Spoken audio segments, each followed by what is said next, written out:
Hi everyone, my name is Gabriel St. Louis, and in this video, I just want to share a little about the virtues that I live by, and I hope that I can someday, bring them into my classroom. So I'm gonna just, keep this as real as possible, as honest as possible, because, I feel like, students, they learn best when, us as teachers, we're real and we're genuine. So, what are my four virtues? So, when it comes to, my civic virtue, I chose peacefulness. I really try to keep calm and to, keep people, to really help them come together. Something that Snyder said in his study, he talks about civic virtues, how they support peace, and I believe that that really connects with me.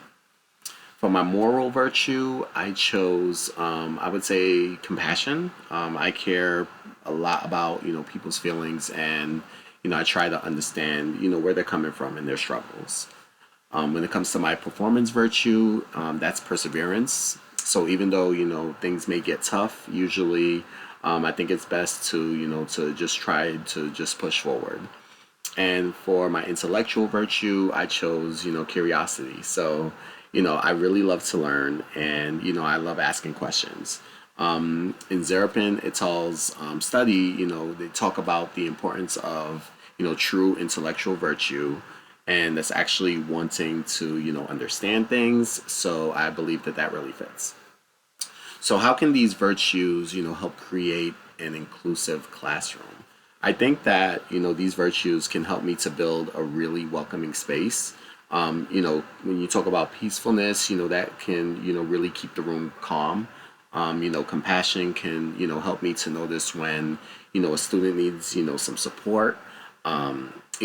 Perseverance, helps me to stay patient. And of course, curiosity, that encourages, the students to explore and to feel safe, even when they're wrong sometimes. It's okay if that happens. So some important virtues, or and Imago Dei, the virtues that I think matter most as a teacher are, compassion, respect, and patience.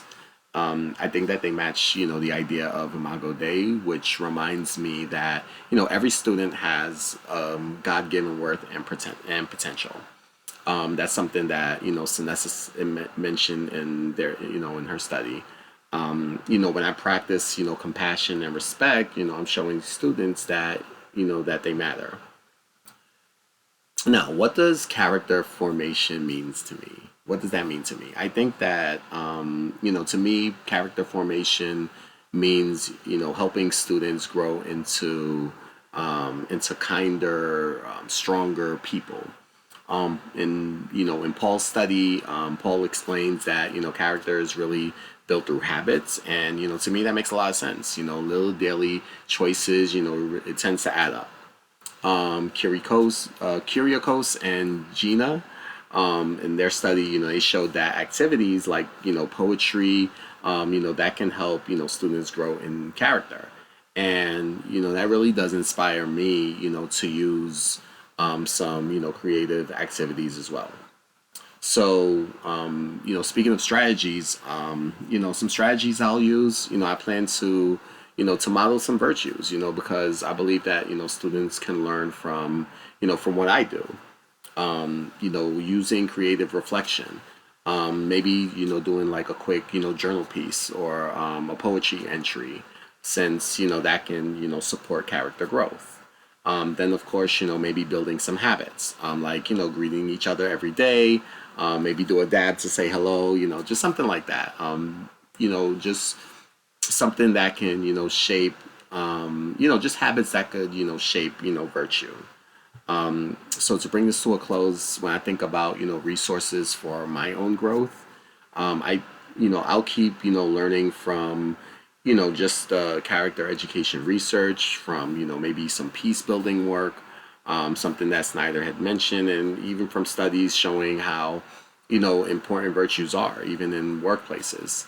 And, all these things remind me that, good character, it matters everywhere. So I just want to take this time and thank you so much for for listening. And again, my name is Gabriel St. Louis, and I hope that you have enjoyed this presentation.